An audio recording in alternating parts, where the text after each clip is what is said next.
यदा यदा हि धर्मस्य ग्लानिर्भवति भारत अभ्युत्थानम् अधर्मस्य तदात्मानं सृजाम्यहम्। परित्राणाय साधूनां विनाशाय च दुष्कृतां धर्म संस्थापनार्थाय संभवामि युगे युगे।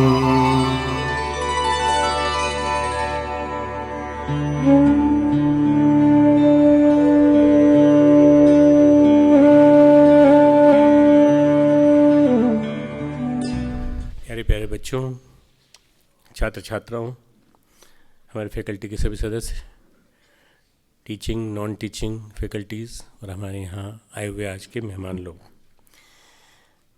आज जो अपन विषय लेंगे वो है दूसरे अध्याय का 59वां श्लोक 2/59। तो ये श्लोक जो है विषया विनिर्वन्तन्ते निराहारस्य देहिनः, विषयों से भी निवृत्त हो जाने के बाद कामना बनी रहती है। विषय यानी हमारा रस जो उसमें है, खाने पीने में, सुंदर दृश्य देखने में, सुंदर चीज़ देखने में, इन सब चीज़ों के बारे में जो हमारे मन में अंदर जो ललक है, जो इच्छा है, वो बनी रहती है। भगवान कृष्ण गीता में कहते हैं कि ये ललक जो बनी रहती है, इसके लिए क्या किया जाए। तो इसके लिए हम देही भाव छोड़ करके हम निराहारी मतलब निराहार की उन्होंने परिभाषा बहुत अच्छी की है।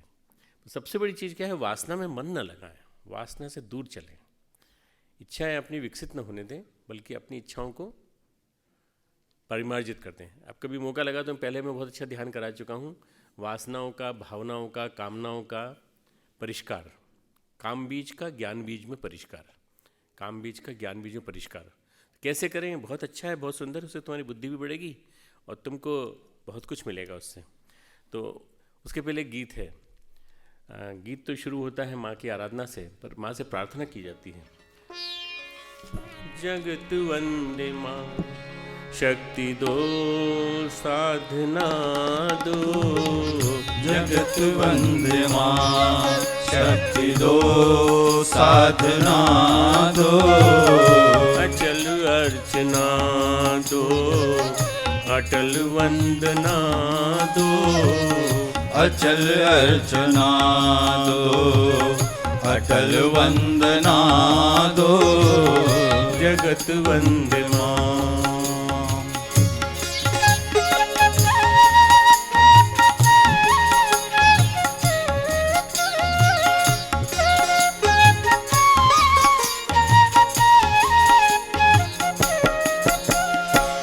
हमें भक्ति दो सर्वदा प्रेम मंडित, हमें भक्ति दो सर्वदा प्रेम मंडित, हमें ज्योति दो वह सदा जो अखंडित, हमें ज्योति दो वह सदा जो अखंडित, न इच्छा रहे ना बसे वासना माँ, न इच्छा रहे ना बसे वासना माँ, तुम्ही में मगन मन यही कामना दो, तुम्ही में मगन मन यही कामना दो, जगत वंदे माँ शक्ति दो साधना दो, जगत वंदे माँ।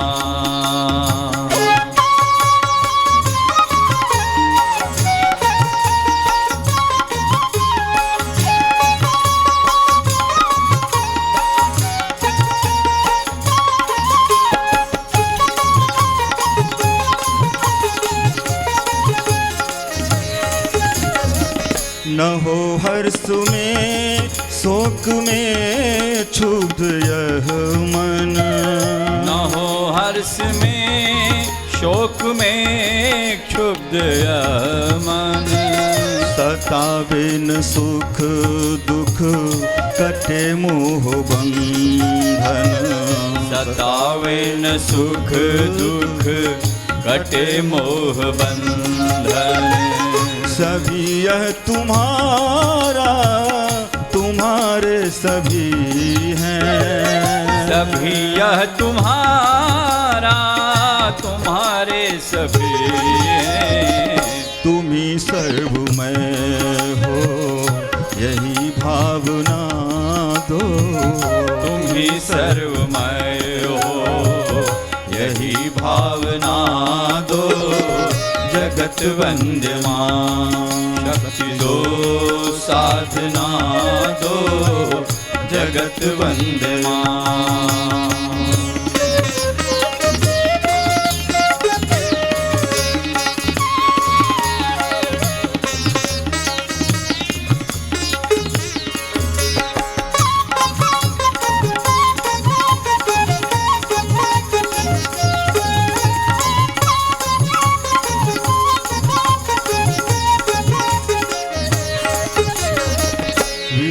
वासना विष भरी है कटारी, विषय वासना विष भरी है कटारी।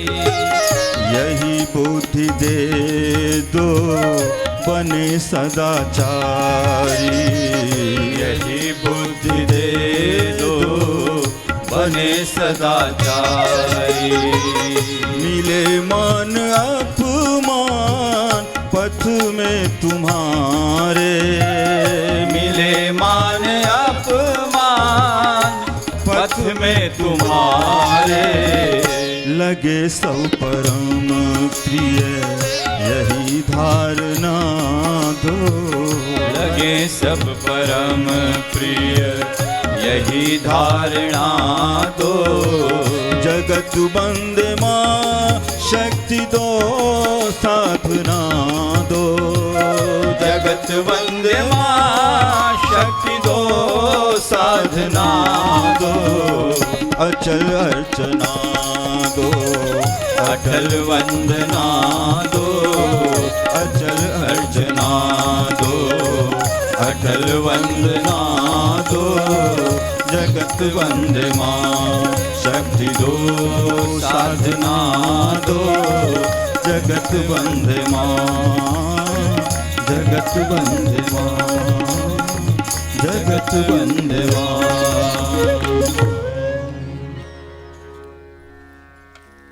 जगत वंद्य माँ, इस जगत का संचालन करने वाली शक्ति स्वरूपा माँ, उससे प्रार्थना है कि हमें कई बार वासनाएं सताती हैं, हमें बहुत परेशानी होती है। आप हमें शक्ति दीजिए, हमें बल दीजिए। प्रश्न है कुछ, मंत्र योग क्या है? मंत्र को योग से जोड़ दें तो मंत्र योग है, जो मंत्र के बारे में ये बताता हो कि मंत्र करने से, मनन करने से जो त्राण करे वो मंत्र, मनन करने से जो त्राण करे, जो रक्षा करे वो मंत्र। मंत्र हमारे जीवन में योग कैसे बन सकता है? जैसे गायत्री मंत्र का जप करते करते भी योग हो जाता है, ओमकार का जप करते करते भी योग हो जाता है। तो ये जितने भी मंत्र हैं, बीज मंत्र हैं, ओम नमो भगवते वासुदेवाय, ओम नमः शिवाय, ये जितने भी हैं ये मंत्र भी बड़े विलक्षण हैं। तो इन मंत्रों की महिमा बड़ी विलक्षण बताई गई है। विवाह के बाद स्त्रियाँ पुरुष के बाईं ओर बैठती हैं, जीजी सदैव आपके दाईं ओर बैठती हैं। क्या इसका अर्थ ये लगाएं कि महिलाओं को ज़्यादा सम्मान देना चाहिए जो आप जीजी के प्रति देकर समाज के सामने उदाहरण प्रस्तुत करते हैं? बस यही मान लो बेटा। कि कई बार लोग मुझसे कहते हैं कि डॉक्टर साहब जीजी, कुछ लोग कहते हैं मुझे, कुछ लोग मतलब ऐसा कोई 365 दिनों में कोई एक आध दो दिन ऐसा होता होगा जब किसी के मुंह से निकल जाता है जीजी जिया जी आप दोनों को प्रणाम। तो फिर मैं उनसे कहता हूँ रुको रुको रुको एक मिनट रुको, यहाँ जीजा जी कोई नहीं है, यहाँ या तो जीजी हैं और या डॉक्टर साहब हैं, और दो के अलावा यहाँ कोई है नहीं। हमको कभी किसी ने जिया जी कहा नहीं और न कभी कोई कहने की हिम्मत करेगा।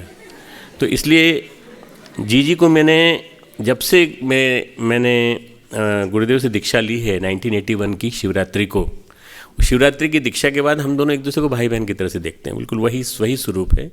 तो मेरे बगल में मेरी बहन बैठी है, ये मान लो, और क्या है। और आप सबकी जीजी बैठी हैं तो मेरी भी जीजी हैं। से माता जी, गुरुदेव कहते थे ना कि जैसे आप सबकी माता जी ऐसी मेरी भी माता जी के लिए बोलते थे। इसी तरह से हमारा भाव है, वही भाव हमेशा रहेगा। त्राण का अर्थ बताइए। त्राण का मतलब रक्षा करना। त्राण का मतलब होता है रक्षा करना। गायत्री, गायन्ते त्रायते इति गायत्री। त्राण करना। भगवान जो है ना, त्राण करता है, हमें रक्षा करता है असुरताओं से, इविल से और विभिन्न प्रकार की बुराइयों से हमारी रक्षा करता है। मानव की शारीरिक मानसिक उन्नति में इसकी उपयोगिता का वर्णन करें। मानव की शारीरिक उन्नति और मानसिक उन्नति में त्राण का बहुत महत्व है, क्योंकि हम लोग न जाने कब इविल्स के चक्कर में आ जाते हैं। आसुरताएं हमारे चारों ओर घूमती रहती हैं और इन्हीं असुरताओं के चक्कर में हम लोग कहीं फंस जाते हैं, नेगेटिविटी के चक्कर में फंस जाते हैं। तो ये त्राण जो है ना, इन सब से त्राण मिलना चाहिए। तो परमात्मा से हम उपासना के माध्यम से त्राण की प्रार्थना करते हैं।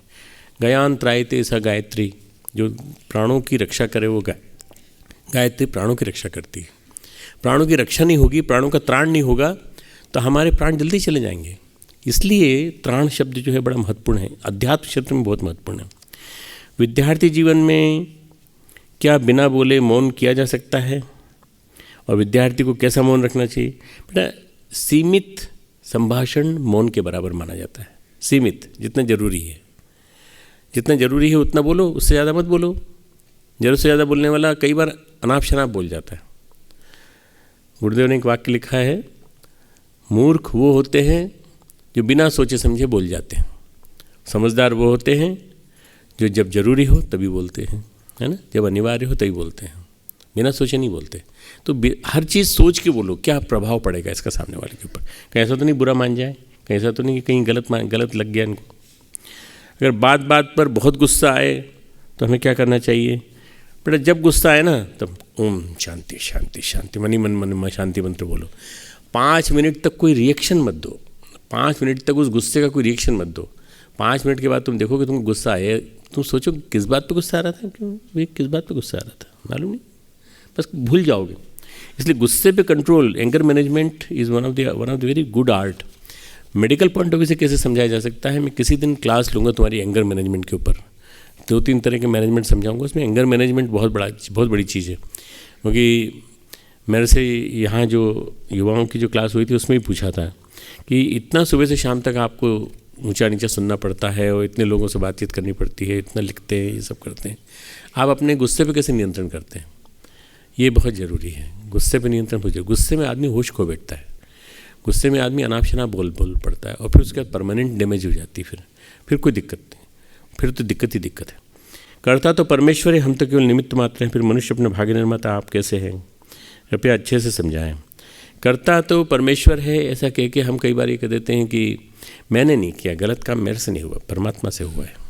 परमात्मा का नाम ले लेते हैं, परमात्मा का नाम लेकर के हम निमित्त बन जाते हैं। निमित्त अच्छे कामों का बनना चाहिए। मनुष्य अपने भाग्य का निर्माता आप है। आप जो भी करोगे आपके ही माध्यम से होगा। 3 तरह के कर्म होते हैं। कृत एक प्रकार का कर्म, कृत किया जाने वाला कर्म, कृत कर्म। एक होता है आचरित कर्म, जो आचरण में कर्म उतर गया वो वाला, और एक कर्म होता है अनुमोदित कर्म। 3 तरह के कर्म होते हैं। अनुमोदित कर्म, कृत जो होता है ये हमारे द्वारा होता है और हमारे द्वारा होने के कारण इसके लिए जिम्मेदार हम होते हैं। जो भी कर्म आपने किया है उसके जिम्मेदार आप हैं। एक वो होता है जो आपसे अनजाने में हो जाता है और अनजाने में हो जाने के कारण आप उसके लिए जिम्मेदार भी हैं, परंतु आप अगर प्रायश्चित करें तो वो उससे छूट सकते हैं। अनुमोदित कर्म वो होता है जैसे किसी के लिए आजकल सुनते हैं ना अपन कि गुंडों ने सुपारी ले ली और काम कर दिया। आपने तो नहीं कराया मर्डर किसी का, पर किसी को आपने कह दिया भाई इसको मरवा देना जरा, हमारी तरफ से हम पैसा देंगे आपको, पैसा दे के किसी की हत्या करवा देना, ये करवा देना, ये अनुमोदित कर्म होता है जिसमें आपका अनुमोदन है। इन 3 तरह के कर्मों में तीनों कर्मों का फल ये मिलता है कि आदमी को उसका फल भुगतना पड़ता है। और कर्मों का फल जो है बहुत ही विलक्षण है। कर्म हमेशा हमको परेशान करते हैं, इसलिए कर्मों में आप जो है हमेशा बच के चलना। कभी भी किसी भी तरह की सावधानी नहीं रखी तो बहुत दिक्कत हो जाएगा। कर्ता जो है परमेश्वर है तो परमेश्वर हमारे अंदर विराजमान है। अपने को परमात्मा का मंदिर, शरीर को भगवान का मंदिर समझकर आत्म संयम और निमित्ता द्वारा आरोग्य की रक्षा करेंगे। परम पूज्य गुरुदेव शुरू से ही बोलते हैं, शुरू से पहली बात कि हम परमात्मा के एक निमित्त मात्र हैं। ये शरीर देवालय है और इस देवालय में जो मूर्ति विराजमान है परमात्मा की विराजमान है। तो ये अपने से जो कर्म हो रहा है वो अपने से ही हो रहा है, बार बार हमको ये मानना है। गायत्री मंत्र का अक्षरशः शाब्दिक अर्थ क्या है बेटा? ओम यानी सर्वव्यापी परमात्मा, भू भुव स्वः सुख स्वरूप, दुखनाशक, प्राण स्वरूप, तत् यानी वह, दैट वह, तत् सवितुर यानी उस सविता देवता को जो प्रकाशित है, वरेण्यम जिसका तेज वरेण्य है, वर्ण करने योग्य है, वरेण्यम, भर्गो जो पापनाशक तेज है उसका, देवस्य देवत्व से भरा पूरा, देवत्व जिसके अंदर भरा पूरा है, धीमहि उसको हम धारण करते हैं, उस सविता देवता के प्रकाश को हम धारण करते हैं जो प्राण स्वरूप है, सुख नाशक, सुख स्वरूप है, दुख नाशक है।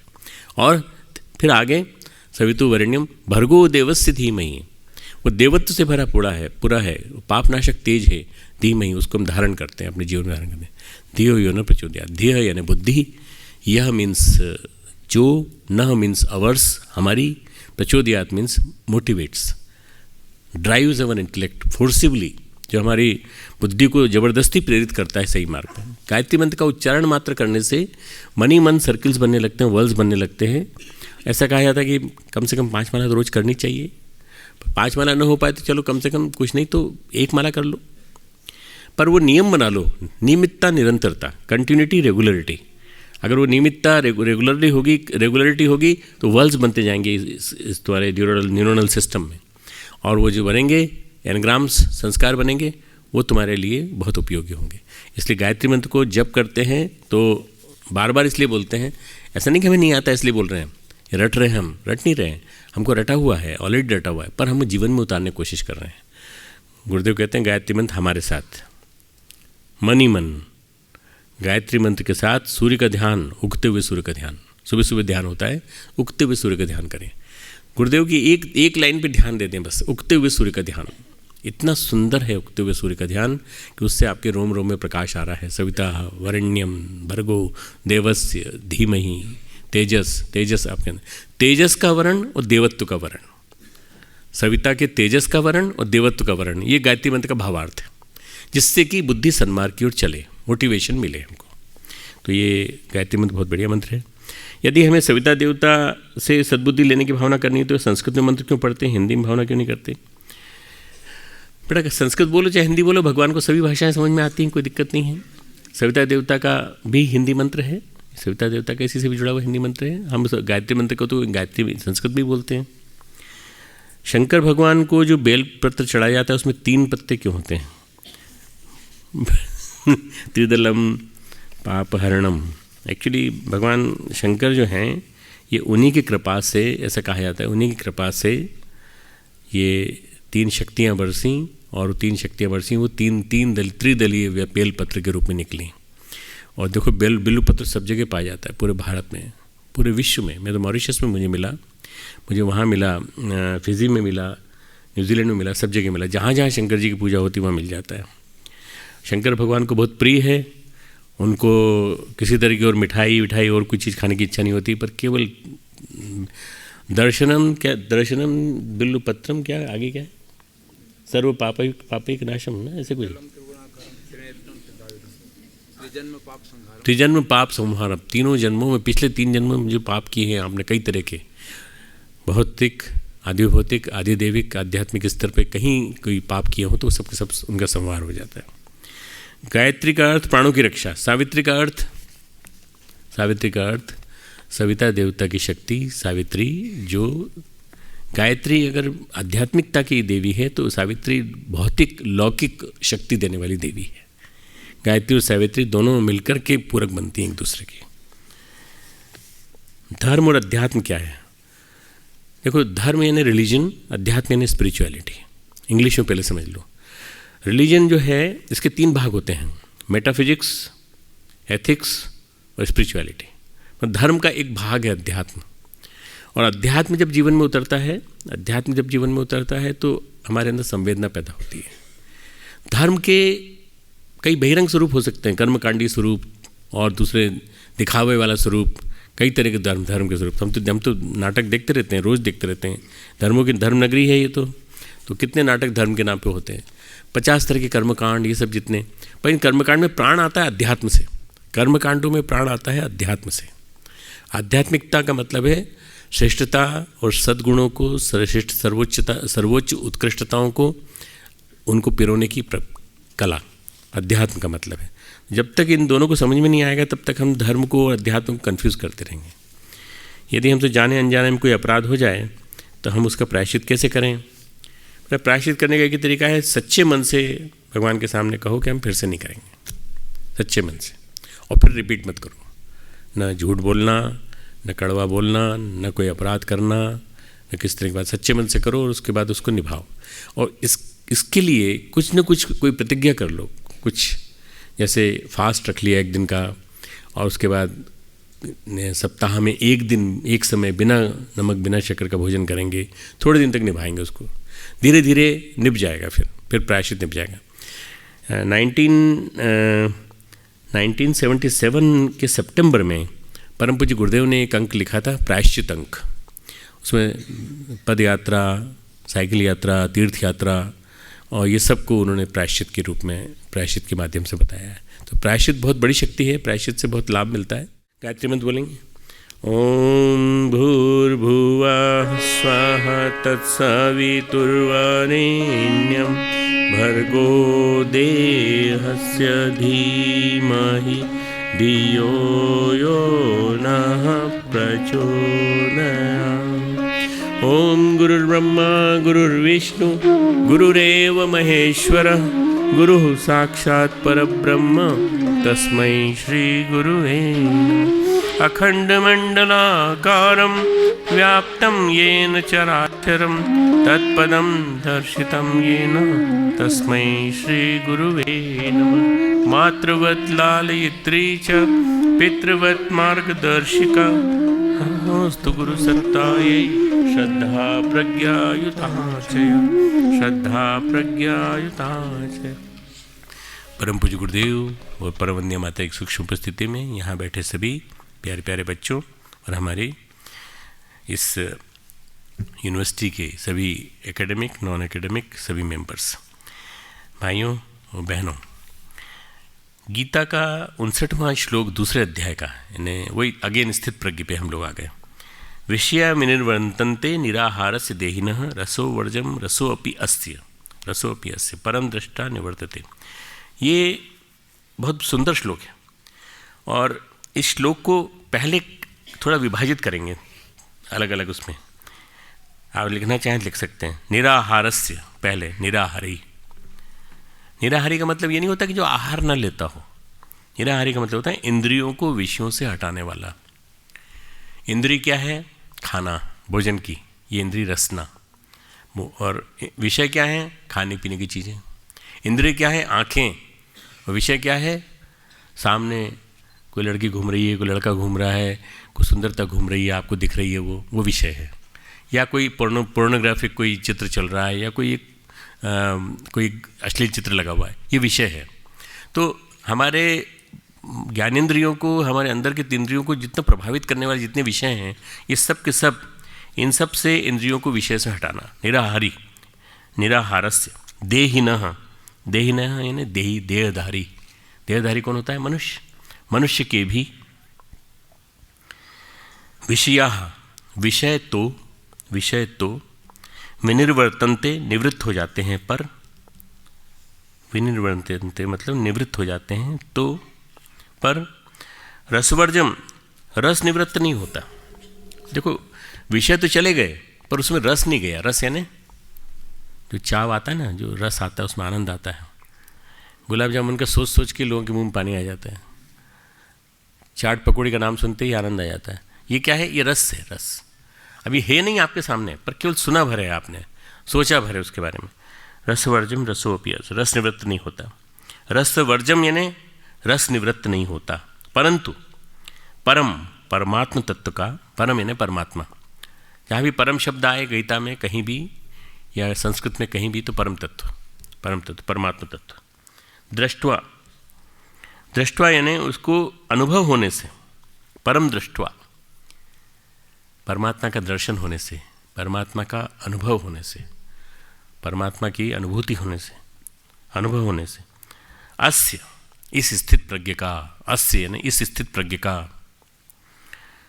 रस, रसः आदि, अब रस 2 बार आया इसमें, रसो वर्जम, फिर आया, फिर आगे रसोपि, रसः अपि यानी इसका रस भी निवर्तते, निवर्तते यानी निवृत्त हो जाता है, अर्थात उसके संसार में रस बुद्धि नहीं रहती।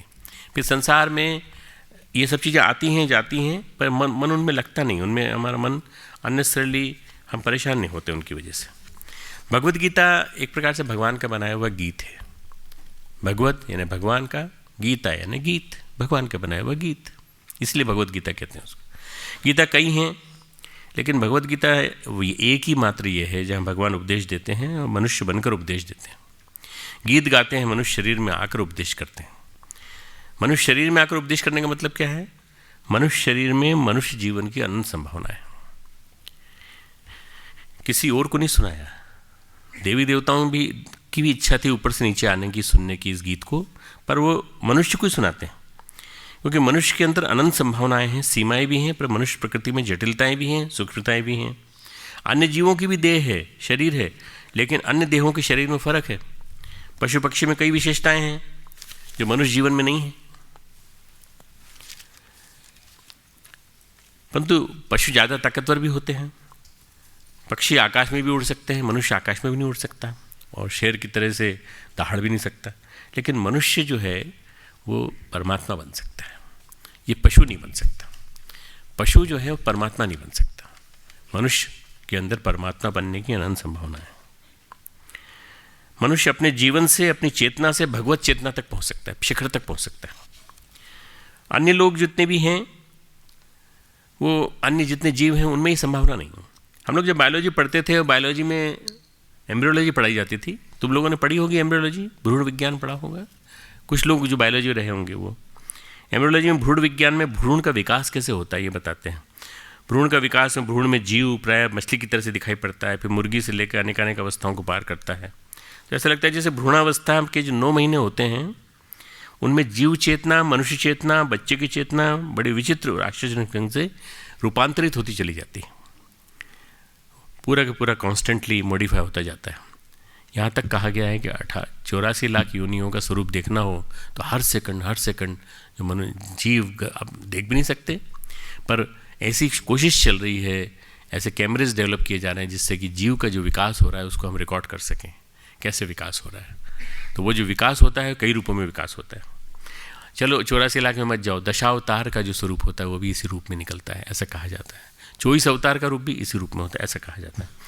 तो किन किन भिन्न भिन्न योनियों से आकर जो जन्म मिलता है, तो लगता है जैसे भिन्न भिन्न योनियाँ मनुष्य गर्भ में हमारी पार होती चली जा रही हैं। यहाँ पर भी ये जो 59वां श्लोक है, इसमें विषय विनिर्वर्तन्ते भगवान ने कहा है, जो हम ग्रहण करते हैं इंद्रियों से, विषयों को जो हम ग्रहण करते हैं इंद्रियों से, विनिर्वर्तन्ते, जो हम पाते हैं, महसूस करते हैं, अनुभव करते हैं इंद्रियों से, चाहे नाक से सूंघ लो परफ्यूम को, चाहे मुंह से खा लो, चाहे आँख से देख लो, चाहे कान से सुन लो, है ना। ये सब के सब इंद्रियां हैं हमारी, परसेप्टिबिलिटी। विषय तो छूट सकते हैं इंद्रियों से, हम आहार न लें। आहार शब्द आहरण से बना है, आहरण, आहरण, आहरण यानी लेना, प्राप्त करना, ग्रहण करना। आहरण, AHARAN, इससे आहरण से बना है आहार। आहार यानी ग्रहण करना, लेना, स्वीकार करना। और अगर हम विषय न ग्रहण करें तो नहीं आहार प्राप्त करें जो इन इंद्रियों से प्राप्त होता है, तो ऐसे जीवों के विषय छूट जाते हैं, ऐसा कहते हैं भगवान। कहते हैं ऐसे जीवों के विषय छूट जाते हैं। रसवर्जम रसोपियस्य परम दृष्टा निवर्तते, जो परमात्मा का दर्शन करने के बाद, परमात्मा का साक्षात्कार होने के बाद रस जो होता है, रस की अनुभूति होती है, जो उसमें सुख मिलता है, जिस सुख की हम कल्पना करते हैं, वो उसके प्रति जो हमारी तीव्र ललक है, दौड़ है, वो छूट जाती है। जब तक हम परम दृष्टा को साक्षात्कार नहीं करते, अनुभव नहीं करते परम को। श्लोक बड़ा छोटा है लेकिन भाव बड़े गहरे हैं। जैसे भगवद गीता में 700 श्लोक हैं, 700 श्लोक में एक एक श्लोक में बड़े गहरे भाव हैं। दुर्गा सप्तशती में 700 मंत्र हैं, पर सप्तशती इसी को इसलिए कहते हैं सप्तशती, 100 श्लोक। वैसे ही एक रचना लिखी महाकवि बिहारी ने, उसको कहा है बिहारी सत्सई, बिहारी सत्सई। और बिहारी सत्सई के बारे में एक दोहा कहा गया है, सत्सैया के दोहे जो नाविक के तीर, देखन में घाव करें भीर। सत्सैया के दोहरे, मतलब सत्सैया के जो दोहरे हैं वो बड़े छोटे हैं, लेकिन कुशल शिकारी की तरह से ये वार करते हैं। देखने में छोटे हैं, चुपते तो घाव करते हैं, बहुत गंभीर घाव करते हैं। जैसे एक दोहा है बिहारी सत्सई का, अब वो भी तुमको शायद याद होगा, या अनुरागी चित्त की गति समझे नहीं, जो जो डूबे श्याम रंग त्यों त्यों उज्ज्वल होए। देखो ये भगवान कृष्ण की एक धारणा का वो प्रतीक है कि चित्त बड़ा अनुरागी है। चित्त जैसे भक्ति में ईश्वर अनुराग में डूबता है, वैसे ही उसकी गति बड़ी अबूझ हो जाती है, बड़ी आश्चर्यजनक हो जाती है। ऐसी गति होती है जिसे कोई समझ नहीं पाता। सांवरे के रंग में जब डूब जाता है आदमी तो फिर गोरा हो जाता है। देखो बड़ा बड़ा विरोधाभासी वाक्य है। सांवरे के रंग में डूबना मतलब श्याम के रंग में डूबना। श्याम कृष्ण भगवान राम जो है वो भी सांवले हैं, उनका नील कमल जैसा उनका शरीर है। और हम सब ये मानते हैं कि गोरे गोरे थे भगवान, तो हम गोरे होने की कोशिश करते हैं, क्रीम लगाते हैं गोरे होने के लिए तरह तरह की। पर अगर हम नीले हो जाएं तो, और हम ये हो जाएं तो लोग कहेंगे कोई बीमारी हो गई कि तुमको। भगवान कहते हैं कि सांवरे के रंग में डूबते ही जब आदमी जितना डूबता है उतना उजला होता चला जाता है, उतना उजला होता चला जाता है। श्याम रंग में जब कोई डूबेगा तो काला होगा, उजला कैसे हो जाएगा? लेकिन बिहारी कहते हैं उजला हो जाता है। चित्त की गति उजली हो जाती है, चित्त की गति उजली हो जाती है, चित्त की स्थिति उजली हो जाती है, चित्त हमारा सही हो जाता है। डूबता है श्याम रंग में और हो जाता है उजला। तो ये जो श्लोक है बहुत अद्भुत है, महामंत्र की तरीके से है। इसमें साधना का वास्तविक और साधना का लौकिक रूप दिखाने का, अनुभव कराने का विवेचन है। हम जो साधना करते हैं तप करते हैं, और तप करते हैं हम देख देख कर। कई बार हम देख देख के तप करते हैं। उसने ऐसा किया मैं भी ऐसा ही कर लूँ, उसने चंद्रायण किया मैं भी चंद्रायण कर लूँ। पहले समझ तो लो चंद्रायण क्या है, चंद्रायण का स्वरूप क्या है। देख देख के मत करो। हम फल खाने लगे और उसने कहा मैं जब से फल खा रहा हूँ तब से मेरा ये ना पेट कम हो गया, तो आपने भी फल खाना चालू कर दिया, पता चला आपका पेट और बढ़ता चला गया। तो देखा देखी क्या होता है, इसको बोलते हैं देखा देखी साधे जो छोड़ खींचे काया बाड़े रोग। मतलब उसमें काया जो और दुर्बल हो जाती है, रोग बढ़ते हैं। तो देखा देखी नहीं करना चाहिए। हम 3 घंटे आसन पर बैठने लगे, हम प्राणायाम साधने लगे, क्यों? वो भी करते हैं ना, इसलिए 3 घंटे करने लगे। क्यों? दूसरे ऐसा कर रहे हैं। मेडिकल स्टोर में जाके कोई भी दवा ले लो, वहाँ जाके दवा खा लेंगे, और वही दवा जो खाएंगे बिना सोचे समझे ले लेंगे, पैरासीटामोल ले ली और खा ली, और वही दवा हमारे लिए विष है, उसके लिए हो सकता है वो प्राण हरने वाली हो। जिस तरह से व्यक्ति विशेष के लिए अलग अलग औषधि का विधान है रोग के अनुसार, उसी तरह से जैसे पहले निदान पढ़ाया जाता है डायग्नोसिस, फिर पढ़ाया जाता है औषधि विज्ञान। डायग्नोसिस के बाद क्लिनिकल डायग्नोसिस, पैथोलॉजिकल डायग्नोसिस, उसके बाद चिकित्सा पद्धति आती है, चिकित्सा थेरेपी आती है। निदान कहता है कौन सा रोग है, क्या परेशानी है, फिर हमें बताता है कि पथ्य क्या करना चाहिए, पथ्य ने क्या खाना चाहिए, परहेज ने क्या नहीं खाना चाहिए, और औषधि क्या लेनी चाहिए। ये आयुर्वेद का तंत्र है पूरा पूरा। क्या खाएं पथ्य, क्या न खाएं परहेज, और उसके बाद औषधि। साधना का विज्ञान भी ऐसे ही है। जो देखा देखी योग करता है, उसने इसको देखा, इसने इसको देखा, योग करने में जुड़ जाए तो उसमें काया क्षीण हो जाती है, रोग बढ़ते हैं। योग रोग दूर करने के लिए है, बढ़ाने के लिए नहीं है। अगर लेकिन हठपूर्वक जब ऐसा कर लेते हैं तो रोग बढ़ने लगते हैं।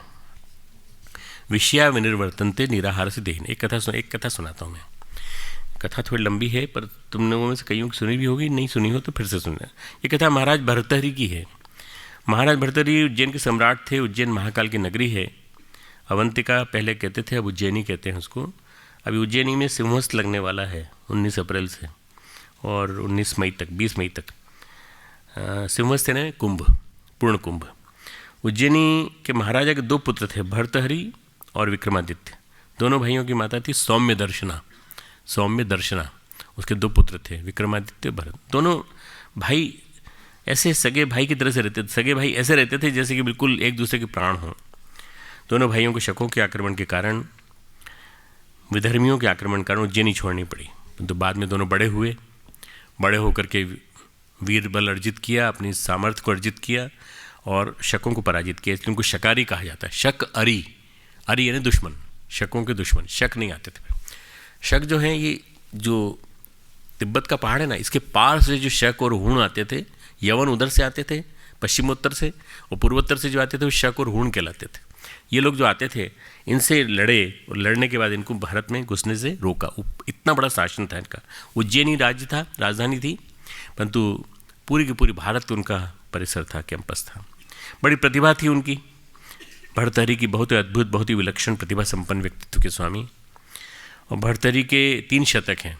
Niti Shatak, what should be the policy of king, king राजा को कैसा होना चाहिए, नीति शतक। दूसरा लिखा है श्रृंगार शतक, और तीसरा लिखा है वैराग्य शतक। इन तीनों की अलग अलग कहानियाँ हैं। नीति शतक, श्रृंगार शतक, वैराग्य शतक।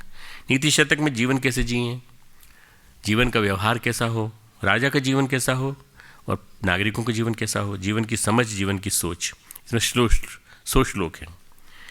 उज्जैनी बहुत बड़ा राज्य था, बड़े प्रतापी राजा थे भर्तृहरि। उन्होंने जो काम किया, भर्तृहरि विक्रमादित्य दोनों ने मिलकर के, दोनों भाई बड़े प्रतापी थे, उन्होंने शकों को पराजित किया, इसलिए शकारी भी कहा जाता है, शकों के शत्रु। उन्होंने भर्तृहरि महाराज की ये बात है कि उनके जीवन में विलक्षण घटनाएं घटी। संस्कार जगता है और संस्कार कटता है। संस्कार जगता भी है और संस्कार कटता भी है। एक कुसंस्कार कटता है तो एक सुसंस्कार जगता है। कुसंस्कार, बुरा संस्कार कटे तो सुसंस्कार जगे। संस्कार कभी कभी ज्ञान, कभी कर्म बनकर महाराजा भर्तृहरि के जीवन में भी प्रत्यक्ष होता है। भर्तृहरि का विवाह महारानी पिंगला से हुआ। पिंगला यहाँ की रहने वाली थी, विदिशा के पास की। अति सुंदर थी, रूपवती, गुणवती। छोटा राज्य मध्य प्रदेश में एक जगह है विदिशा के पास, अग्निपट्टन, अभी भी है, उसका किला है अग्निपट्टन। उसका नाम भी वैसे वैसे अग्निपट्टन रखा हुआ है, मेरा देखा भी हुआ है। उनकी कन्या, वहाँ की कन्या थी। उनके राज्य पर आक्रमण हुआ था और वहाँ महाराजा भर्तृहरि ने अग्निपट्टन को पराजित किया। उनकी जो बेटी है पिंगला, उनसे विवाह किया और पिंगला के प्रेम में, उसके रस और सौंदर्य में डूब करके भर्तृहरि ने श्रृंगार शतक लिखा। वही राजा जो इतना विद्वान था और वही राजा जिसने नीति शतक लिखा, वही राजा जितना बहादुर था, श्रृंगार में डूब गया। अद्भुत है श्रृंगार शतक, बहुत अच्छा। समय बदला, परिस्थितियाँ बदली, पिंगला से महाराज भर्तृहरि का मोह भंग हुआ किसी वजह से। घटना वो पूरी नहीं बता रहा हूँ मैं। समय बदला, परिस्थितियाँ बदली, ऐसी बनी कि महाराज भर्तृहरि ने गोरखनाथ से योग की दीक्षा लेने की सोची। उन्होंने कहा हम तो डूब गए थे पूरी तरह से। गोरखनाथ ने कहा जागो जागो, राजा को जगाया। गोरखनाथ ने कहा योगी के जीवन में न तो मोह का स्थान है और न लोभ का, न राग का स्थान है, न द्वेष का। तुम पत्नी के प्रति आसक्त थे, तुमने श्रृंगार शतक लिखा पत्नी पिंगला के लिए, तब तुम योगी बनने लायक नहीं थे। अब रानी पिंगला से तुम नाराज हो, क्योंकि रानी पिंगला के एक दुराचरण की जानकारी मिलने के बाद उसने जीवन का स्वरूप देख लिया कि जीवन का स्वरूप क्या होता है। तुम्हारे मन में बैर हो गया, द्वेष हो गया, अब तुम योगी बनने लायक नहीं हो। योगी को राग और द्वेष से मुक्त होना चाहिए। योगी की परिभाषा क्या है? राग और द्वेष से जो मुक्त हो वो योगी। न किसी के प्रति राग हो, न किसी के प्रति द्वेष हो। जो अद्वेष्टा सर्वभूतानाम मैत्रः च करुण एव च, हमारे 12वें अध्याय का एक श्लोक है। किसी के प्रति द्वेष न रखता हो, किसी के प्रति द्वेष न रखता हो। सर्वभूतानि, सारे प्राणियों में किसी भी प्राणी के प्रति कोई द्वेष न हो। चाहे आपका कितने नुकसान किया उसने, आप द्वेष मत करिए। एक उपन्यास है जोगी मत जा, तुम में से किसी ने पढ़ा है जोगी मत जा? गाना सुना है जोगी मत जा? बहुत पुराना गाना है, 1959-60 का गाना है और उसमें भर्तृहरि की कथा दी गई थी जिसमें अशोक कुमार और मीना कुमारी ने काम किया था। वो बहुत पुरानी पिक्चर है। भर्तृहरि की कथा है, बड़ी मार्मिक रोचक कथा है। गोरखनाथ ने भर्तृहरि को भेजा तो उन्हें महारानी पिंगला से भिक्षा मांग कर लाओ, और रानी मत बोलना, माता बोलना, माता पिंगला मुझे भिक्षा दो। जिसको पत्नी कहकर जिसके साथ रहे इतने दिन, जिसकी स्तुति में श्रृंगार शतक लिख दिया, जिसके सौंदर्य में रात दिन डूबे रहते थे। लोग सोचते थे कब राजा निकलेगा बाहर, कब इसमें इसके अंदर से वासना निकलेगी और कब राजा बाहर आएगा। तो उस समय विक्रमादित्य शासन चला रहे थे। इस बड़े घटनाक्रम घट चुके थे उज्जैनी में। पिंगला को अपने किए पर पछतावा था, उसकी विवेक बुद्धि वापस आ गई थी। महाराज विक्रमादित्य जिनको भर्तृहरि ने उज्जैनी का सम्राट नियुक्त किया था, वैराग्य ले लिया था, वो अपने भाई के प्रति अतिशय सम्मान, अतिशय प्रेम रखते थे। वो चाहते थे कि हमारे भाता, हमारे बड़े भाई वापस आ जाएं। उज्जैनी का राज्य संभाल लें। ऐसा प्रेम राम और भरत का जैसा प्रेम मिलता है, ऐसा ही प्रेम था विक्रमादित्य का इनका। भरत को राज्य से प्रेम नहीं था, भाई से प्रेम था। ऐसे इतिहास में दुर्लभ उदाहरण है। ऐसा ही प्रेम इतिहास में वर्णित है हर्षवर्धन और राज्यवर्धन का। इतिहास में हर्षवर्धन राज्यवर्धन, बहन थी उनकी राज्यश्री, और एक बार साल में एक बार यहाँ आते थे। तो ये गंगा का जहाँ हर की पेड़ी जहाँ बनी हुई है अभी, यहाँ पर एक बहुत बड़ा मंदिर था, बाद में फिर वो तोड़ दिया गया। वहाँ उस मंदिर पर वो सर्वदान यज्ञ सर्वमेध किया करते थे। अपना सारा राज्य का पूरा वैभव पूरा के पूरा दान दे दिया करते थे। गंगा के इस पार से गंगा के उस पार सब जगह से लोग आते थे, पूरे भारत के। वो सब सामान लेके फिर वो नए सिरे से कमाते थे, नए सिरे से अर्न करते थे, मेहनत करते थे, और उसके बाद फिर राज्य को फिर खड़ा करते थे, फिर हर साल देते थे। अटूट था उनका आपस में स्नेह, छोटे भाई हर्षवर्धन का और बड़े भाई राज्यवर्धन का। राज्यवर्धन के न रहने पर हर्षवर्धन ने राज्य जैसे तैसे स्वीकारा। ऐसे उदाहरण इतिहास में बहुत गिने चुने मिलते हैं। भर्तृहरि गोरखनाथ के पास गए तो गोरखनाथ ने कहा तुम माता पिंगला के भिक्षा मांगो। इधर पिंगला को नगरवासियों ने कहा पति हैं, नाराज हो गए हैं, तो कोई बात नहीं, तुम श्रृंगार करके जाओ पति के सामने, और श्रृंगार करके जाओ, उनका रस, दाम्पत्य जीवन का सुख सब सामने आ जाएगा। नहीं कह पाए माता पिंगला। उसको देखते ही उनको सारी बातें याद आने लगी, उसके साथ बिताए हुए क्षण, उसके साथ बिताए हुए दिन, वो सारी बातें याद हुई। उज्जैनी के जंगलों में, अवंतिका के जंगलों में, शिप्रा के पार के वनों में भटकने लगे, पागल की तरह से उन्मत्त हो गए, उन्मादी हो गए, विक्षिप्त की तरह से भ्रमण करने लगे। योग साधते थे, हठयोग करते थे, बलपूर्वक प्राणायाम भी करते थे, कठिन तपस्या करते थे, उपवास करते थे। उपवास करते करते भूखे रहते रहते उन्मादी हो गए, उन्मत्त हो गए, लेकिन चेतना नहीं आई, चेतना नहीं चेती, शरीर बेहाल हो गया। गोरखनाथ का क्षेत्र जो अखाड़ा था, योग की भांति भांति योग की प्रक्रिया वहाँ करने लगे जाकर के। भर्तृहरि ने भी उन्हीं प्रक्रियाओं को करना शुरू कर दिया। गोरखनाथ ने कहा था तुमको हम दीक्षा तब देंगे जब तुम्हारी पात्रता विकसित होगी। पात्रता कब विकसित होगी? जब तुम रानी पिंगला से माता पिंगला कह करके भिक्षा लेकर आओगे। एकमात्र शर्त थी, अपनी पत्नी को माता करके पुकारो, और वो भाव तुम्हारे अंदर आ गया, माता के स्त्री मात्र के प्रति माता का भाव आ गया, तो फिर तुम्हारे अंदर जो है एक जो भी कुछ रस बचा है, वो रसो अपि अस्य परम दृष्टवा, उसको देखते ही वो निकल जाएगा, निराहार हो जाओगे तुम। दुर्गा सप्तशती में श्लोक है, स्त्रियाम समत्सा सकला जुगुत्सु, स्त्रियाम समत्सा सकला जुगुत्सु, सकल विश्व की माँ, समस्त नारियाँ, हे माँ तुम्हारा ही स्वरूप है।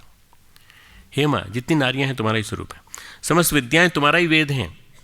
हे जगन माता, तुम्हारे द्वारा सम्मोहित है ये, तुम्हारे अलावा यहाँ है कौन? मैं किसकी उपासना करूँ, मैं किसकी स्तुति करूँ?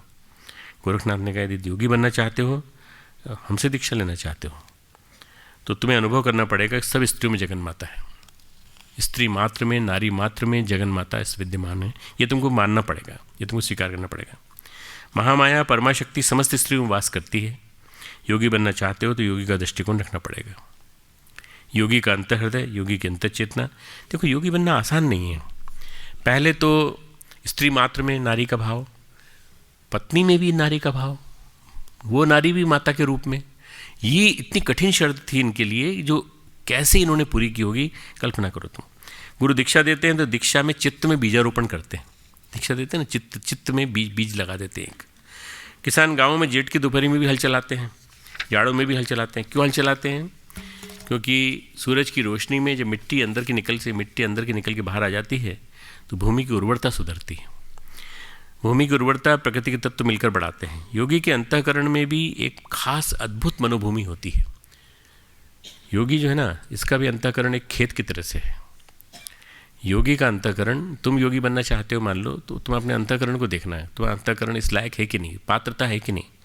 अद्भुत मनोभूमि होती है जो दिखावे से नहीं होता, ये अंदर होती है। थोपे हुए नियम और बाह्य आचरण बेकार सिद्ध होते हैं, योग सिद्ध नहीं करते। एक जैसा दिखते, एक जैसे दिखने पर भी एक जैसे नहीं। जैसे भिक्षुक, भिखारी और सन्यासी एक जैसे दिखते हैं।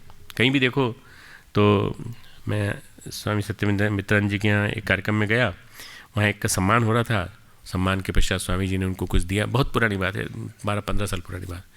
वहाँ उनको कुछ दिया, उनको भेंट दिया, हमको भी दिया, हमको उपवस्त्र भेंट किया उन्होंने, और बाकी जो थे ब्राह्मण जितने अंदर आ गए थे उन सबको भेंट दी उन्होंने।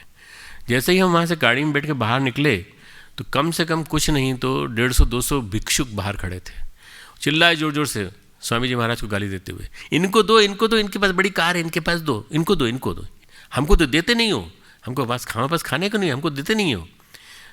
स्वामी जी महाराज अंदर बोल दिया था मुझसे सत्यमित्रानंद जी ने कि बाहर आपको लोग मिलेंगे ऐसे जो गाली देंगे आपको, हमें गाली देंगे, पर आप चिंता मत करना, आप निकल जाना गाड़ी से चीज़ें, क्योंकि हम इनसे जीवन भर जूझते रहे इन भिक्षुकों से।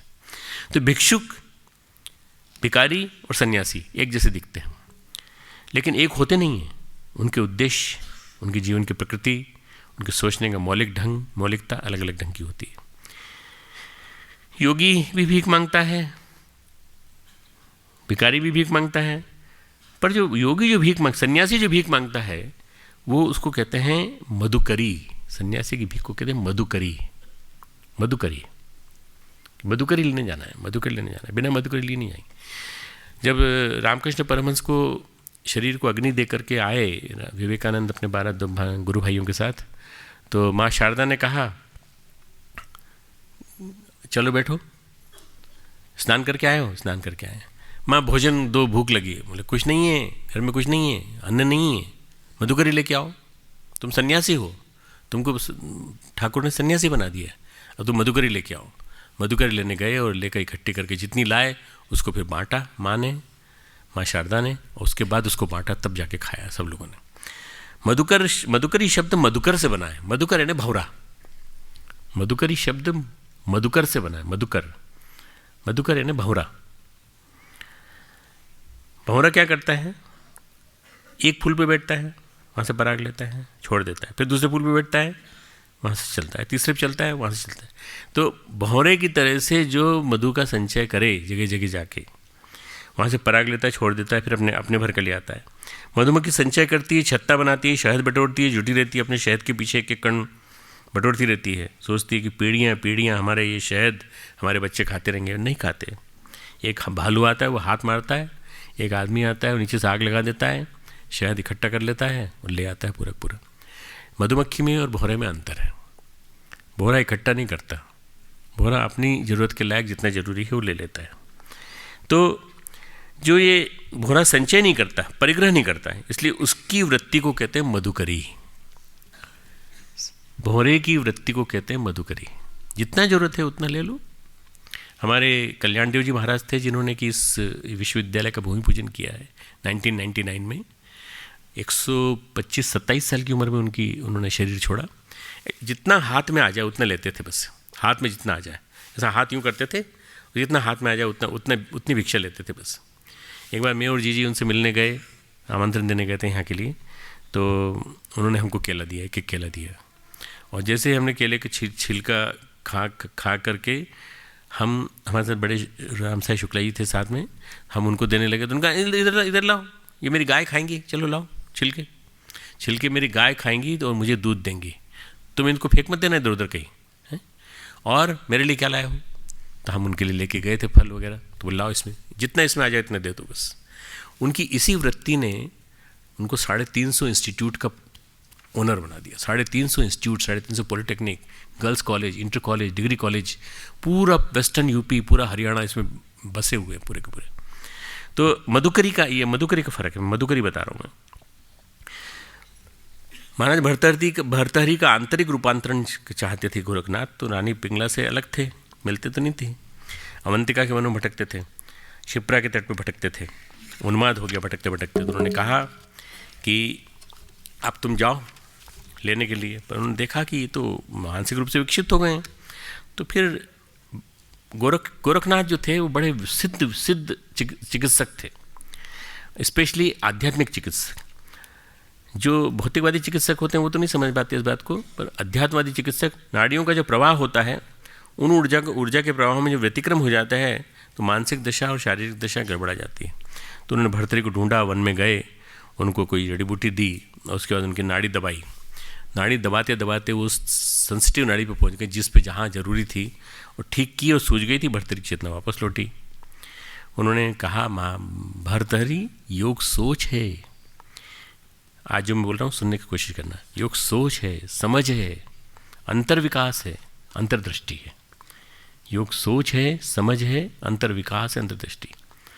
अभी 2 दिन पहले कार्यक्रम में हम गए थे यहाँ पर, यहाँ गंगा के तट पे, तो सबके सब नाच रहे थे, यूँ करके नाच रहे थे। योग चल रहा था वहाँ, योग चल रहा था। वो योग नहीं है, योग सोच है, योग समझ है, योग अंतर्दृष्टि है। योग जो है विवेक पैदा करता है। योग दमन नहीं है, हठ नहीं है, रूपांतरण है। योग दमन नहीं है, योग हठ नहीं है, योग रूपांतरण है। समझ पैदा करो, सोच पैदा करो, विवेक पैदा करो, वैराग्य पैदा करो। समझ, सोच, विवेक, वैराग्य, जैसे ही 4 चीज़ें पैदा हो जाएंगी तुम्हारे अंदर का योगी जाग जाएगा। जिसको तुमने रानी के रूप में पाणी ग्रहण किया था, उस रानी के पीछे भी एक चेतना है, और वो चेतना जगन माता की है, वो चेतना आदिशक्ति की है। उसको पकड़ो, जाओ उसकी शरण में जाओ, वो जगन माता की शरण में जाओ। हम 2 अतियों के चले जाते हैं हम लोग, एक छोर पर या दूसरे छोर पर, या तो हम भोगी बन जाते हैं या हम त्यागी बन जाते हैं। सब कुछ छोड़ दिया, अब कुछ नहीं चाहिए हमको, या हम भोगी बन जाते हैं। दोनों के बीच में योग बिठाता है संतुलन। योग का नाम है सम्यक, ठीक ठीक, थोड़ा जरूरी, थोड़ा नहीं, बस ज़्यादा संचय मत करो, ज़्यादा त्याग मत करो। भगवान ये कहते हैं विषय के छूटने पर नहीं, रस के निवृत्त होने पर। विषय छूट गया तो क्या हुआ, रस तो है ना। विषय तो छूट गए, उज्जैनी छूट गई, राजपाट छूट गया, रानी पिंगला भी छूट गई, पर उसके सपने तो आ रहे हैं इनको रात में, और चिंतन तो वही है, कल्पनाएं तो वही हैं, विक्षिप्तता आ गई है। महर्षि पतंजलि ने बहुत मार्मिक ढंग से तप की परिभाषा की है। कहते हैं देह इंद्रियों की अशुद्धि का क्षय तप है। देह इंद्रियों की अशुद्धि का क्षय, टू डिस्ट्रॉय दैट अशुद्धि, इम्प्योरिटी, उसका नाम है तप। वो तप से अगर वो नहीं हुआ तो तप बेकार है। देह इंद्रियों की शुद्धि चली जाए, शुद्धि आ जाए, सिद्धि मिल जाए, ये तप है। शुद्धि ही सिद्धि है तप की एक गहरी समझ। एक गहरी समझ और गहरा रूपांतरण अंतर में घटित होता है। आपको बुखार आ गया, आपने पैरासीटामोल खाई, फिर बुखार आ गया, फिर बुखार खाई, फिर पैरासीटामोल खाई, फिर बुखार आ गया, फिर अरे भाई बड़े डॉक्टर को दिखाओ, कहीं टाइफाइड तो नहीं है, प्लाज्मोडियम तो नहीं है, कहीं मलेरिया तो नहीं है, मलेरिया या और 5X तो नहीं है। उसको देखने के बाद उसका साइकिल टूटेगा, तब जाके ठीक होंगे। तो भगवान कहते हैं विषय तो छूट जाते हैं, पर तुम संयमी हो, साधक हो, योगी हो, लोग तो समझेंगे तुमको, लेकिन न तुमको ये बात समझ में आएगी, न भगवान को ये बात समझ में आएगी।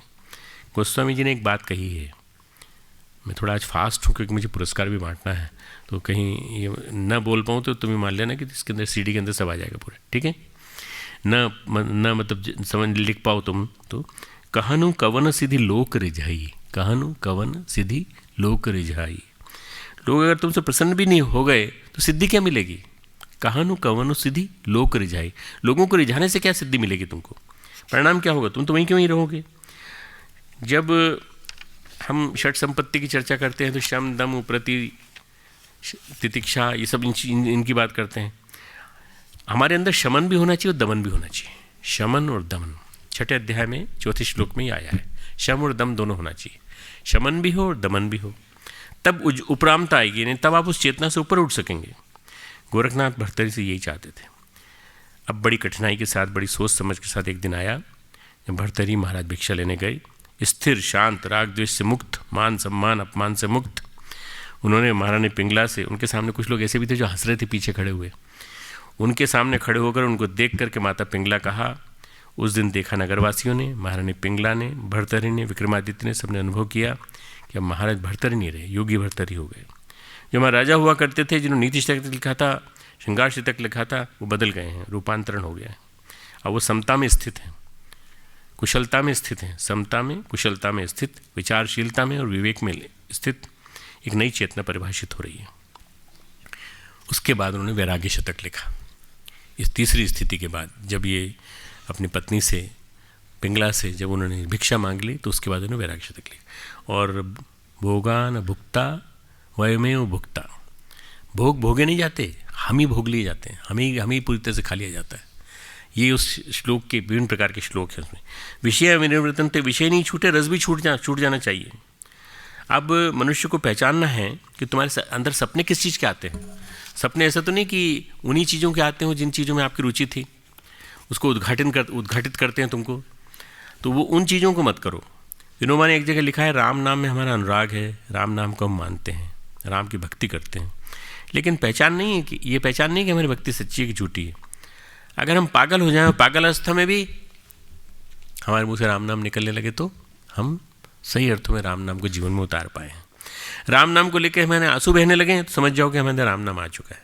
गोस्वामी जी महाराज कहते हैं, जो मोहि राम लागते नीके, विनय पत्रिका, जो मोहि राम लागते नीके, तो नवरस अनरस होई जाते और षडरस सब फीके।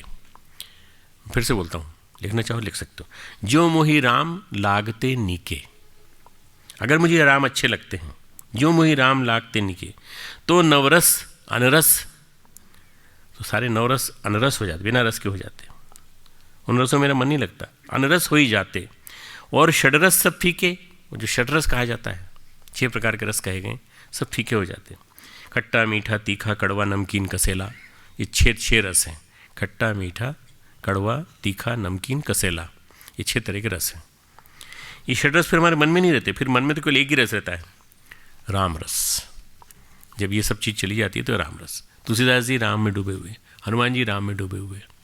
मैं जब छोटा था तो मेरे घर में ऑल इंडिया रेडियो बजा करता था, तो उसमें गीत चलता था सुबह सुबह रामायण आने के पहले, राम रस मीठो रे। मेरी माँ का गला बहुत अच्छा था, वो गाती थी राम रस मीठो रे। मैं गलती से समझता था आम रस मीठो रे मैं छोटा था ना, बिल्कुल 4-5 साल का, 6 साल का। राम रस मीठो रे, और माँ बहुत प्यार से गाती थी इसको। तो हमारे यहाँ मन में राम रस नहीं आया अभी लोगों का। कितने सन्यासी हैं, हजारों लाखों सन्यासी हैं, पर बात बनी नहीं, चेतना निर्मल नहीं हुई है, अंतर्शुद्धि नहीं आई है। भगवान कहते हैं कि नैतिकता तो संपन्न हो जाती है, नैतिकता तो निभ जाती है, लोग दिखावा तो हो जाता है, लेकिन विषय न रहें, विषय छूट जाए तो संसार मान सकता है कि तुम साधु हो। मेरी माँ एक और गीत गाती थी, संतोष धन पाया नहीं, साधु हुआ तो क्या हुआ। संतोष तो मिला ही नहीं तुझे, साधु मिल के क्या हुआ, साधु बन के क्या मिला। असंतोष बैठा हुआ तेरे मन में, बेचैनी बेचैनी बेचैनी बेचैनी, विकलता, उद्विग्नता। अरे भाई भिक्षा आई कि नहीं आज, अरे भाई खाना आया कि नहीं, गाय के लिए दूध रखा कि नहीं, माला करता जाता है, बीच बीच पूछता जाता है, ऐसा ये साधु हो गया तो क्या फ़ायदा। साधु होने से कोई फ़ायदा नहीं। साधु हो अगर तुम, संसार तुम्हारी साधुता को मान दे सकती, लेकिन क्या तुम सच में वही हो। परमेश्वर को तुम्हारी साधुता मान्य है। गाँव की भाषा में कहते हैं, चांदी पे सोने का पानी चढ़ा देते हैं तो कहते हैं गोल्ड प्लेटेड, सोने की तरह चमकती चांदी। आग में तपाओ तो वही चांदी काली पड़ जाती है। इसी तरह से तुम्हारी चांदी निकल जाएगी, तुम्हारे ऊपर का जो मुलम्मा है वो निकल जाएगा। आग में तपाओ तो चांदी फिर काली पड़ जाती है। इसी तरह विषय के भी छूटने पर चेतना रूपांतरित नहीं होती। विषय के छूटने पर चेतना, विषय के छूटने के साथ साथ रस भी छूटना चाहिए। विषया विनिर्वर्तन्ते रसोऽपि अस्य, रस भी छूटना चाहिए, उसमें फिर रस नहीं आना चाहिए।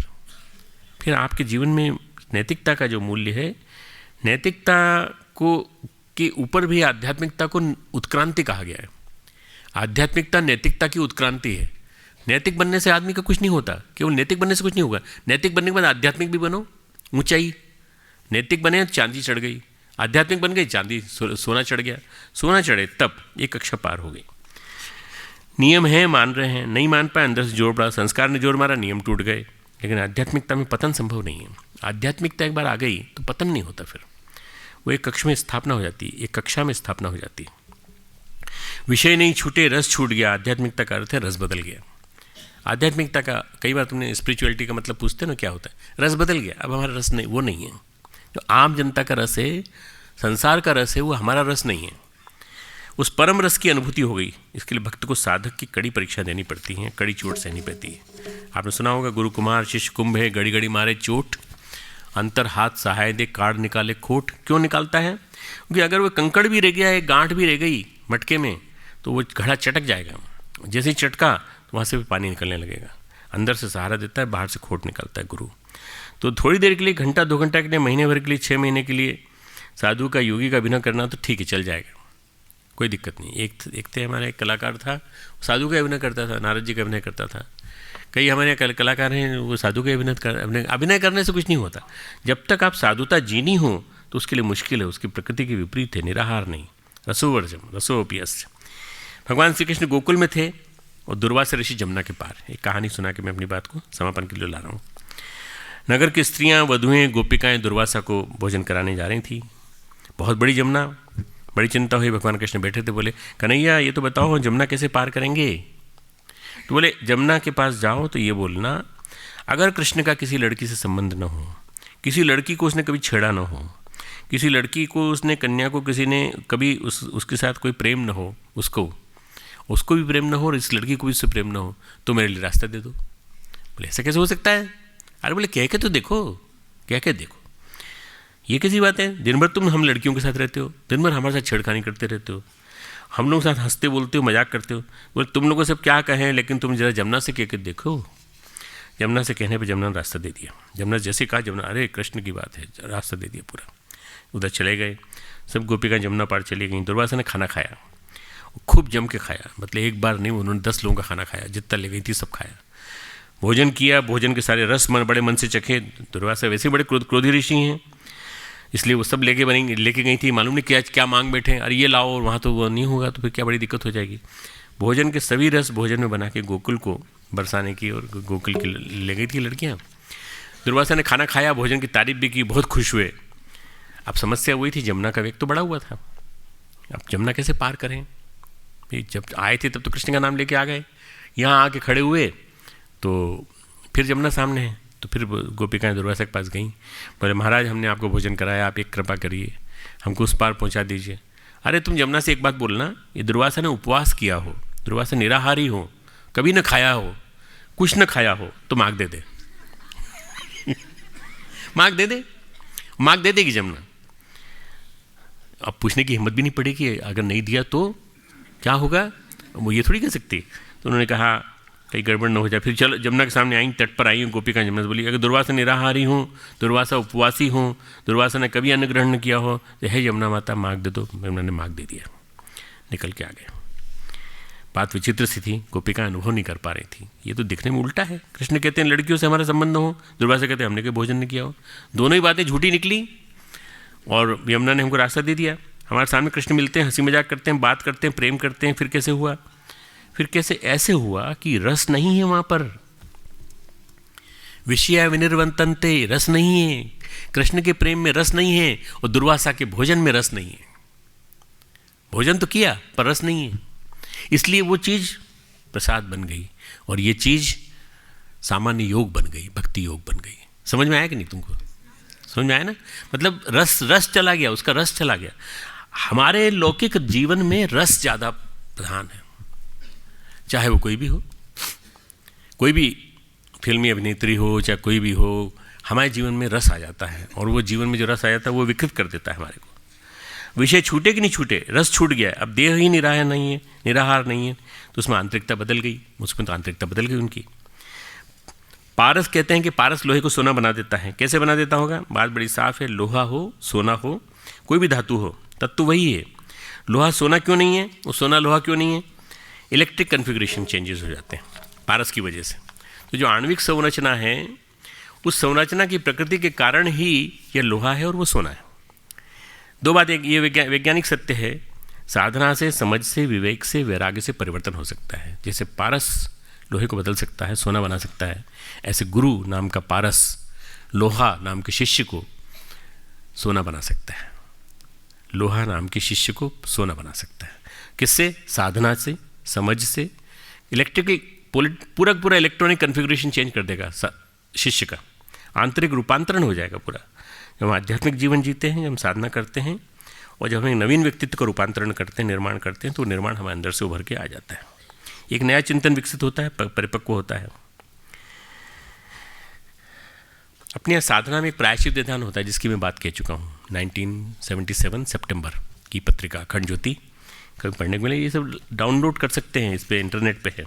ये क्या है, जब हम कोई गलत काम करते हैं, हमने चोरी की, कोई गलत काम किया सामाजिक व्यक्तिगत रूप से, और गलती हम दोहराते हैं, तो ईसाई कहते हैं कन्फेस कर लो। ईसाई लोग क्या करते हैं, रोज़ गलती करते हैं, रोज़ पादरी चर्च के पास जाके कन्फेस करके आ जाते हैं, फिर अगले दिन फिर गलती करते हैं। हमारे यहाँ कहते हैं नहीं, एक बार कर लिया फिर प्रायश्चित करो, इष्टापूर्ति करो, क्षतिपूर्ति करो। मनोवैज्ञानिक कहते हैं कैथारसिस कह लो, कह डालो, सारा का सारा बोल डालो। लेकिन प्रायश्चित साधना है, बदल डालो, तुम्हारे अंदर की मेल की जो परत चढ़ी गई है अपराधों के कारण, तुम उसको अपने अंदर से निकाल दो पूरा पूरा। गांठ जो खुल नहीं रही है वो टीसती है बार बार, प्रायश्चित की वजह से वो टीस देने वाली गांठ खुल जाती है। प्रायश्चित क्या है? मांझ करके साफ करके उस परत को ही हटा देना जो अंदर जम गई है, मांझ करके साफ करके उस परत को हटा देना। प्रायश्चित कन्फेशन से ज़्यादा है, प्रायश्चित कन्फेशन से 100 टाइम्स पावरफुल है। प्रायश्चित का मतलब ये नहीं कि हम 9 दिन पानी पी कर रहे हैं, भूखे रहे हैं, 8 दिन चंद्रायन कर लिया और चंद्रायन कर लेंगे। चंद्रायन तप, कच्छादी तप आदि प्रायश्चित के विधान में कहे जाते हैं, पर इन सब चीज़ों में एक नई चेतना जो जन्म लेती है, उस चेतना को जन्म देने के लिए मौका देना चाहिए हमको। फिर गलत घटना नहीं घटेगी, फिर अंकुरण नहीं होगा बार बार, फिर वो हमारे जीवन में कभी गलत अपराध करने की आदत पड़ गई, उस परत से छुटकारा मिल जाएगा। विषय के छूटने से ये नहीं होता है, रस के छूटने से होता है। विषय के छूटने से नहीं होता है, रस के छूटने से होता है। तुलसीदास जी कहते हैं, जो मोहि राम लागते नीके, जो मैंने बताया तुमको, राम मुझे अच्छे लगते हैं तो फिर नवरस और षडरस की जरूरत ही नहीं पड़ती। बाहर के नियंत्रण का थोड़ी देर तक महत्व है, लेकिन जो इंटरनल ट्रेनिंग हुई है वो तो जीवन ही बदल देती है, व्यक्तित्व तो बदल देती है। जैसे बुद्ध अंगुलीमाल को बदल देते हैं, नए व्यक्तित्व का निर्माण कर देते हैं। चैतन्य महाप्रभु गदाई मदाही को बदल देते हैं। देवर्षि नारद वाल्मीकि को बदल देते हैं, ध्रुव को बदल देते हैं। वशिष्ठ के साथ जुड़कर विश्वामित्र बदल जाते हैं। नियम कहीं नहीं है, नियम एक ही है, अपने अंदर एक नई प्रकृति का निर्माण, अपने अंदर एक नए चेतना का निर्माण, अपने अंदर एक नए व्यक्तित्व का निर्माण। बार बार एक नियम मैं बोलूँगा, एक ही नियम है। अपने अंदर के नियमों का अपने अंदर कोई बड़ा लगाने की जरूरत नहीं है, पर जो भी कुछ है अपने व्यक्तित्व की संरचना को बदलना, इसी को कहते हैं साधना। अंतर जगत की व्यक्तित्व को बदलने की प्रक्रिया साधना कहलाती है। साधना की परिभाषा है अंतर व्यक्तित्व को नए सिरे से गढ़ना। अरे पिछले दिनों क्या हो गया, इसको छोड़ो, प्रायश्चित कर लेना जब मौका है तो। फिर क्या है, उपनिषद कहते हैं तत्र को मोह का शोका, तत्र को विधि का निषेधा। उसके लिए क्या नियम, क्या नीति, क्या शोक, कहाँ मोह, अब तो सब बदल गया। अब तो आपने परम दृष्टा परम रस को देख लिया। जब तक वो नहीं देखा था तब तक बात नहीं बनी थी। भर्तृहरि के मन में जब तक रस था संबंधों का, परिवार का, सौंदर्य का, तब तक जवान लड़खड़ा रही थी। परंतु जैसे एक नवीन व्यक्तित्व पैदा हुआ, भटकन नहीं रही और वो आकर के भर्तृहरि, महात्मा भर्तृहरि बन गए। पवित्रता जो है वो चित्त की है, अगर वो है तो ठीक है, अगर वो नहीं है तो उसकी प्राप्ति के उपाय। यदि हम नए समाज का निर्माण करना चाहते हैं, गुरुदेव ने लिखा है, हमारा है यह दृढ़ संकल्प, नया संसार बसाएंगे, नया इंसान बनाएंगे। यदि हम नए इंसान का निर्माण करना चाहते हैं, वाणी से नहीं, व्यवहार से नहीं, निरंतर चिंतन चेतना से व्यक्तित्व को परिवर्तित करना पड़ेगा। चिंतन चेतना से और व्यक्तित्व से व्यक्ति को बदलना पड़ेगा। इन 3 चीज़ों से, चिंतन चेतना व्यक्तित्व, इन तीनों में परिवर्तन लाना पड़ेगा। अभिनय करने से नहीं मिलेगा। अच्छे व्यक्ति मुश्किल से मिलते हैं। संयम का महत्व है, संयम से ज़्यादा महत्व समझ का है। संयम से ज़्यादा महत्व समझ का है। संयम करते हो, कुछ नहीं खाते, ये नहीं खाते, वो नहीं खाते, नमक नहीं खाते, बहुत अच्छी चीज़ है। समझ है कि नहीं, समझ डेवलप करो। बुद्धि से, विश्लेषण से, तर्क से, वाद विवाद से कोई बुद्ध नहीं बनता, बोध से बुद्ध बनता है। बोध से। बोध हुआ कि नहीं आपको, समझ आई कि नहीं? बार बार पूछते हैं समझ आई कि नहीं। समझ नहीं आई तो कोई फायदा नहीं। इसलिए गुरुदेव ने समझदारी को बहुत ज़्यादा महत्व दिया है। बुद्ध तब बनते हैं जब जागरण आता है, बोध आता है और होश आता है। इसके लास्ट जो स्टेप जो होती है इसमें, वो होश आता है, फिर जागरण पैदा होता है। और जागरण जब होता है तो अनुभूतियों का संसार बदल जाता है। जब हम कल्पनाओं में नए रंग भरेंगे, जब मूर्छा टूटेगी, जब नवीन रस पैदा होगा, जब हमारे सपने बदलेंगे, तब होगा। इसलिए नए इंसान को बनाने के लिए ज़रूरी है विषय विनिर्वर्तन्ते निराहार से देहना। बाहर के कानून, बाहर के नियम, वर्जनाएं, दिखावा तो पैदा कर सकते हैं, लेकिन व्यक्तित्व पैदा नहीं कर सकते। एक हिटलर कोर्स बदल करके, शिक्षा का पूरा कोर्स बदल करके नाजिज्म पैदा कर सकता है, पर वो व्यक्ति नहीं बदल सकता। जहाँ कठोर दंड लगा, जहाँ युद्ध चालू हुआ, विश्व युद्ध चालू हुआ, वहाँ उसी के आदमी उसी के खिलाफ काम करने लगे। आपको व्यक्तित्व बदलना है। अगर आपको व्यक्ति बदलना है तो व्यक्ति को बदलने के लिए आपको उसके रस से छुटकारा पाना होगा और उसके व्यक्तित्व को पूरा एक नया शरीर, नया शेप देना पड़ेगा। एक नई कक्षा में प्रवेश कराना होगा। एक नए इंसान का जन्म, एक नए व्यक्तित्व का निर्माण रत्नाकर का वाल्मीकि के विमेकी में और अंगुलीमाल का बुद्ध के शिष्य के रूप में। ठीक है, ये आज का लेक्चर था, थोड़ा लंबा था पर विषय बहुत अच्छा था।